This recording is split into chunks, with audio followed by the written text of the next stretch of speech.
Hi, everybody. Alright, while the world was watching the Bundys and the Hammonds and everybody taking the Malheur Wildlife Refuge and them doing their protests and all the stuff that they're doing over there, there's another development, folks. One that I wanted to get into yesterday, but I simply didn't have the time, nor did I really see the development, so now I have 2 or 3 stories. One, unfortunately, the link did not really work, so I'm going with the 2 that I have.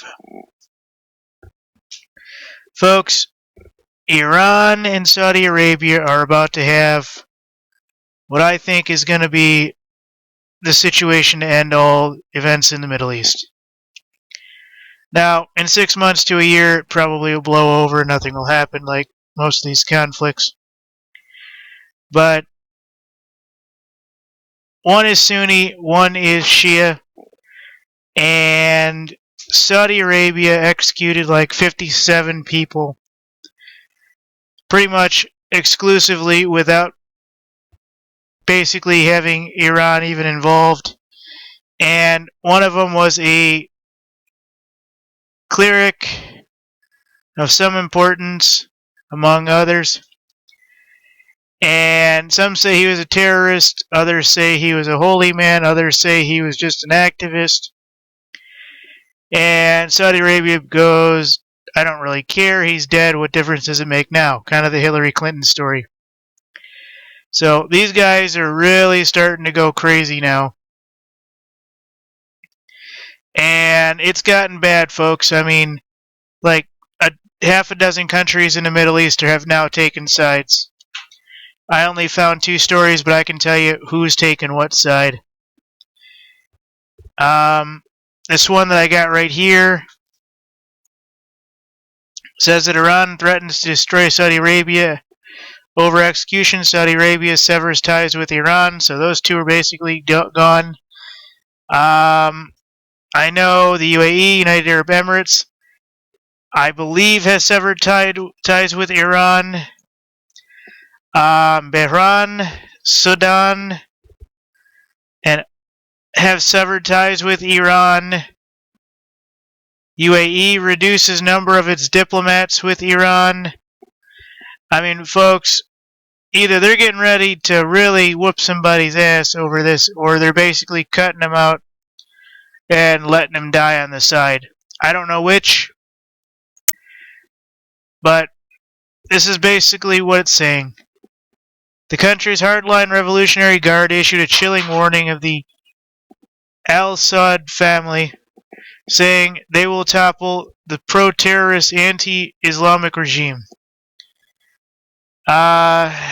Basically, comes after the Sunni kingdom executed Sheikh Nimr al-Nimr and 3 other Shiites, along with a dozen of al-Qaeda members.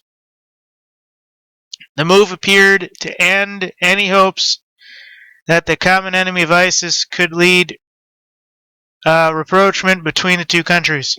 So basically, this just stirs up new Shia and Sunni relations, folks. I mean, this just basically stirs it up into everything you can think of. Nimr was considered a terrorist by Riyadh, but hailed in Iran as a champion of rights in Saudi Arabia's marginalized Shia Muslim minority. So that's what this is about.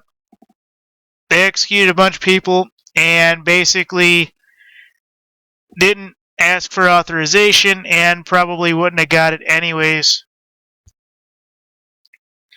I'm going to do a big thing on this, folks. In a little while, I'm going to get some information tonight.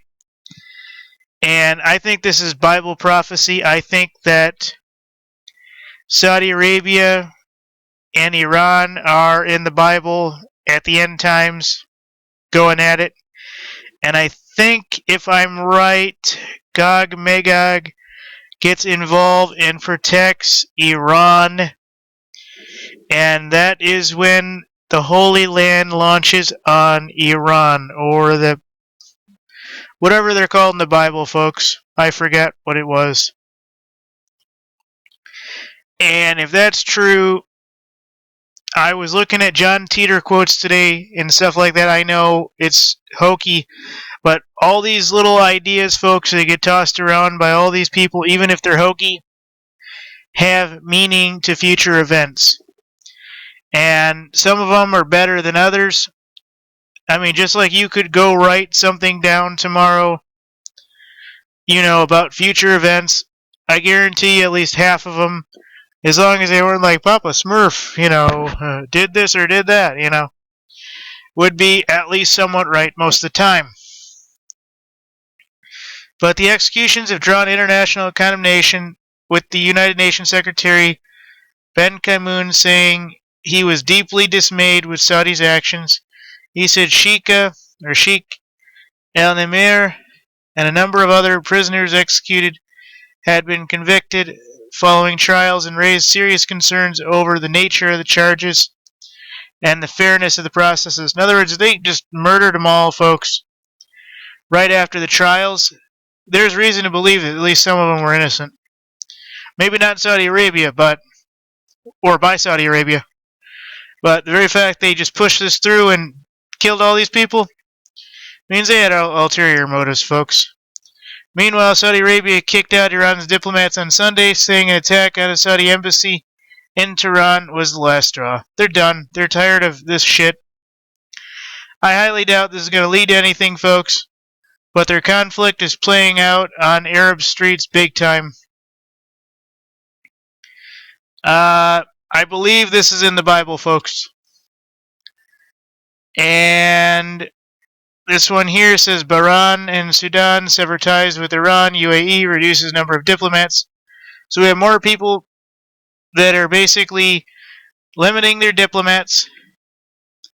Bahrain and Sudan have announced they're cutting off diplomatic relations with Iran following the storm of Saudi Arabia, or the storming of Saudi Arabia's embassy in Tehran. While at the United Arab Emirates said it was reducing the number of Iranian diplomats in the country. Bahraini authorities said they have demanded Iranian diplomats leave the country within 48 hours. That was about a day or two ago. Bahrain decided to break off diplomatic relations with the Islamic Republic of Iran and called upon all members of its missions to leave the kingdom within 48 hours, Bahrain state news agency said. So,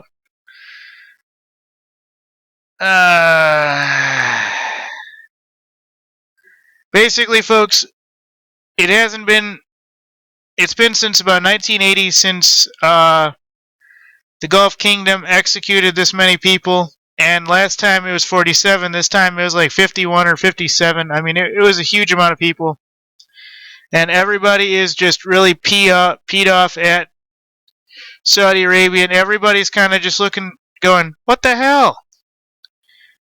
Almost as if half these guys didn't have to be murdered.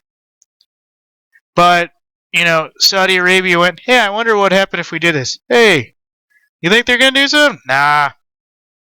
And that was that. So, this is actually pretty big, folks. I'll let you see it so that you know that there's something here. Bahrain, Sudan, sever ties with Iran. UAE reduces number of diplomats. Iran threatens to destroy Saudi Arabia over execution. Saudi Arabia severs ties with Iran. So as you can see, folks, this is serious.